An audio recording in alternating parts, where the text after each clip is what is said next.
Hello, my name is Anna Shvedo, and today we're going to talk about mathematics in English. Our today's topics are natural numbers, whole numbers, and divisibility. Alright, what are natural numbers? Natural numbers are also called counting numbers.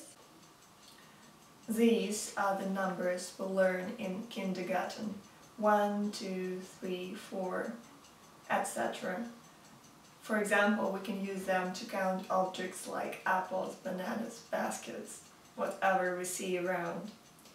Usually we exclude 0 from natural numbers. The next set is whole numbers. Whole numbers are natural numbers plus 0 plus negative numbers. So why do we need negative numbers? We can understand the necessity of negative numbers in our life when we come to a holiday to Russia in winter, because the temperature is usually below 0 and it can be -20, -25 or even lower. So if you want to choose something to wear, you should see the weather forecast, and you will need the negative numbers to understand what is going on outside the window. Alright, the next notion we continue on to is divisibility. The number A is divisible by B if we can express A as B multiplied by an integer. For example, 6 is divisible by 2 because we can express 6 as 2 multiplied by 3. Now let's move on to divisibility rules. The number is divisible by 2 if it is even. But what about 3? Well, if we sum the digits of the number, for example, 123, we have 1 plus 2 plus 3. If we sum all the digits, and this sum is divisible by 3, it means that the whole number is divisible by 3. And look, with 123, which is 6, and it is divisible by 3, we can have the answer that is the whole number, right? So that will be 41. Great. So now let's turn to a problem. John's homework was writing large numbers that would be divisible by 3. He spilled some ink over the last digit in his number, which is 123,547,295,420 something. What is the missing digit in John's number if it is divisible by 3? First, try to solve this problem yourself, and only then continue watching the video, please. Okay, welcome back! So let's move on to the solution. As I told you before, the number is divisible by 3 if the sum of the digits of this number is divisible by 3. So what do we have here with this large number? We have 1 plus 2 plus 3 plus 5 plus 4 plus 7 plus 2 plus 9 plus 5 plus 4 plus 2. So we get 44, right? And thus the missing digit cannot be 0 because 44 is not divisible by 3. What can it be? It can be 1, or it can be 4, or it could be 7. Please remember that to solve a problem means to find all the possible solutions, or to prove that this problem is not solvable. Problem number 2. December 12 and December 24 are interesting dates because they are multiples of 12, and December is the 12th month of the year. How many days in a non-leap year are multiples of their month's number? Try to solve it yourself first. To solve this problem, we can make a table.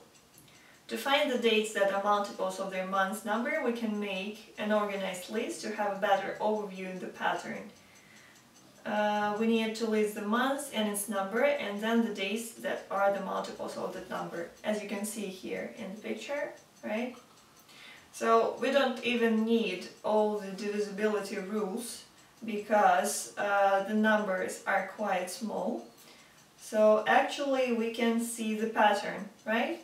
And we can add the number of multiples to find our answer. So for example, let's look at January. We have 31 days in January and the number of months is 1. And of course all the days are divisible by 1. Okay, when we talk about February, we will need all the even dates because February is the second month, right? March, so that's the third month in our year, and we will need the same rule we used before, divisibility by 3. So we will have 3, 6, 9, 12, 15, and so on and so forth.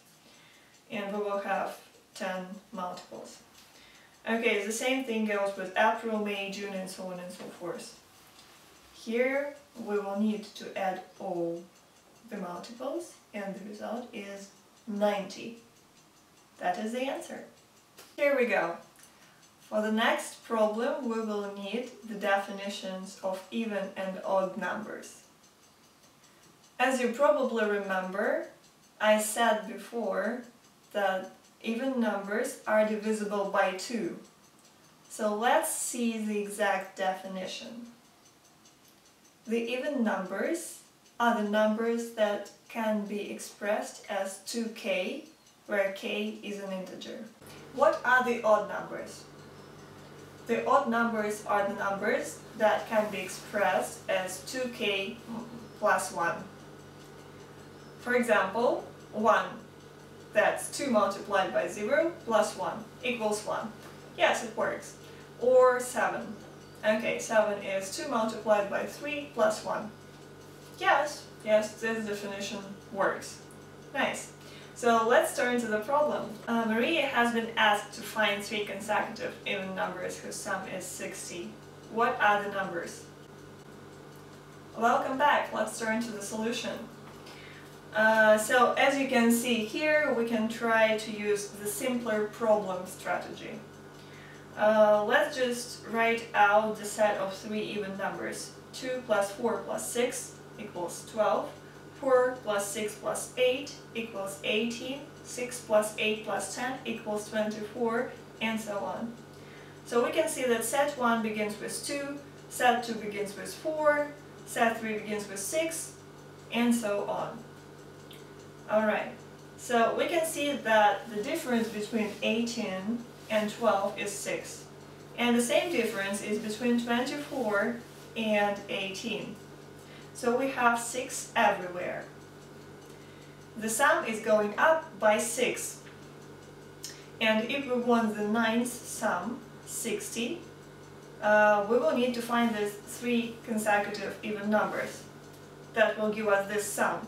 And it will begin with 9 multiplied by 2 or 18. So let's try. 18 plus 20 plus 25 equals 60. Yes, it works. So the 3 consecutive even numbers whose sum is 60 are 18, 20, and 22. That's it. Okay, you did great. Have a nice time. Goodbye.